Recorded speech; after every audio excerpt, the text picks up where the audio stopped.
The movies start with Luke. He's the guy you call when you have a multi-million-dollar yacht that needs to get from point A to point B. He's professional, steady, and knows the sea like the back of his hand. For this trip, he decides to mix business with pleasure, inviting his buddy Matt and Matt's girlfriend Susie. But here's where the drama starts before they even leave the dock.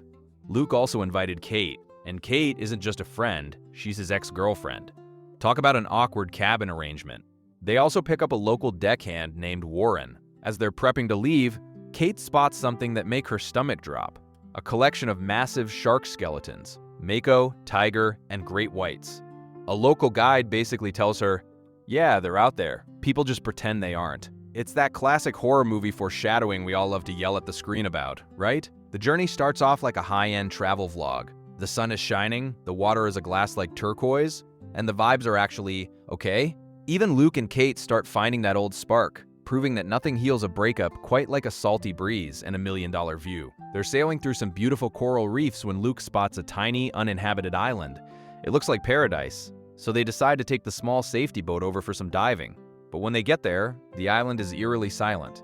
No birds, no insects, just the sound of the waves. While diving, Kate sees it, a baby shark. It's tiny, almost cute, but in movies like this, a baby shark is basically a coming soon poster for something much, much bigger. Suddenly, the peaceful silence is shattered.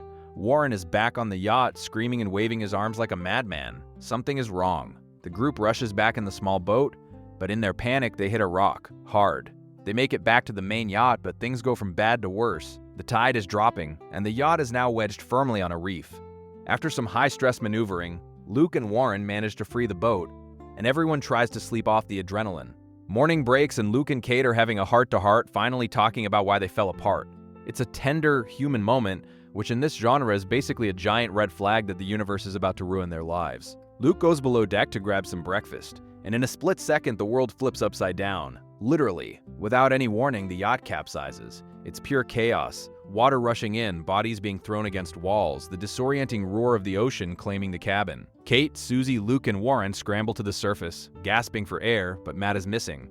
Luke, being the hero of our story, doesn't hesitate. He dives back into the dark, churning wreckage and pulls a nearly drowned Matt to the surface. They're all alive, but the yacht is now just a slippery, overturned hull in the middle of nowhere. No food, no water, and the small safety boat? Useless. They are completely alone, and the worst part? Luke realizes the damage is terminal. This boat isn't staying afloat for long.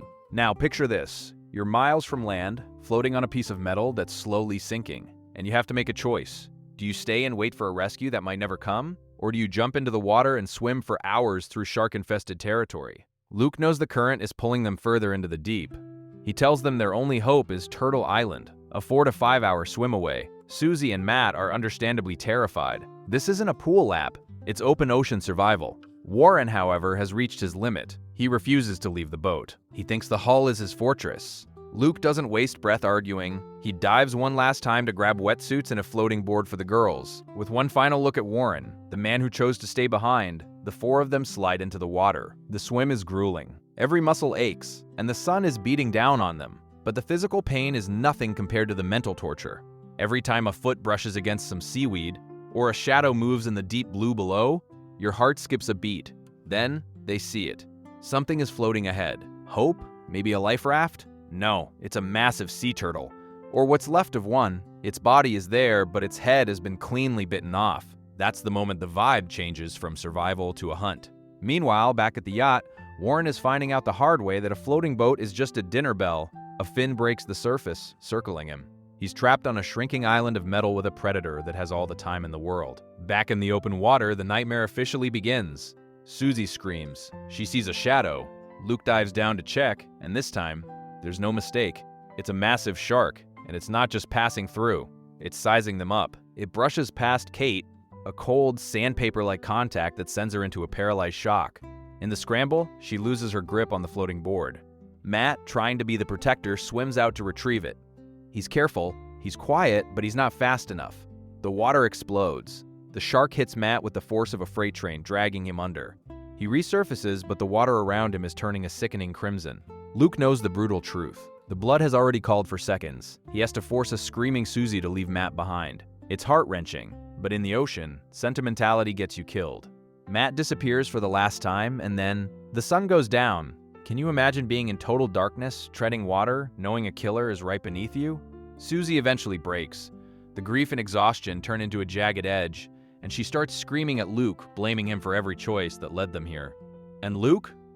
He just takes it. He carries the weight of everyone's lives on his shoulders, and he knows he can't offer her anything but an apology. But just as hope is about to vanish, the morning sun reveals a rock formation. It's not the island, but it's solid ground. They collapse onto the reef, half dead, but the relief is short-lived. They have to keep moving. They see a shape approaching fast. Panic sets in until they realize it's a dolphin. For a second, they actually laugh. It feels like a sign, right? Like the universe is finally giving them a break. They start the final leg of the swim, the island finally within sight. But the ocean is a cruel joker. Without a sound, the water beneath Susie gives way. The shark strikes again, dragging her down before she can even scream. Luke dives, trying to find her in the churn, but it's over. Susie is gone. Now it's just Luke and Kate, the two people who had so much left to say to each other, now fighting for every breath. They reach a small, jagged rock jutting out of the water. Kate's leg is badly sliced from the climb, and as Luke tends to her wound, the walls finally come down. Kate admits she never stopped loving him. In the middle of this blue hell, they find a moment of pure, raw honesty. But the island is still a swim away, and the shark is still between them and safety. This is it, the final push. They slide back into the water, Luke keeping his eyes locked on the depths. The shark appears, right in front of them this time. It's a face-off. Luke throws his bag as a distraction, giving them a window to sprint for the island's edge. They reach the base of the cliffs, but their hands are slick and weak. They can't get a grip. The shark is turning, charging back for the final kill. In a final act of pure sacrifice, Luke uses every ounce of his remaining strength to hoist Kate up onto the ledge. She reaches safety, turns back to grab his hand, and the water explodes one last time. Luke is gone. Kate is left screaming his name into the vast empty wind, but the ocean doesn't answer. She's rescued the next day by a fishing boat, a lone survivor of a trip that shouldn't have happened. When search teams go back for the yacht and for Warren, nothing. No wreckage, no bodies. It's as if the ocean simply opened its mouth and swallowed the entire story whole. Now think about this. If you were in Luke's shoes, would you have stayed on the boat with Warren or taken the risk and jumped into the water? Let me know in the comments if you think any of them actually made the right choice. Thanks for watching.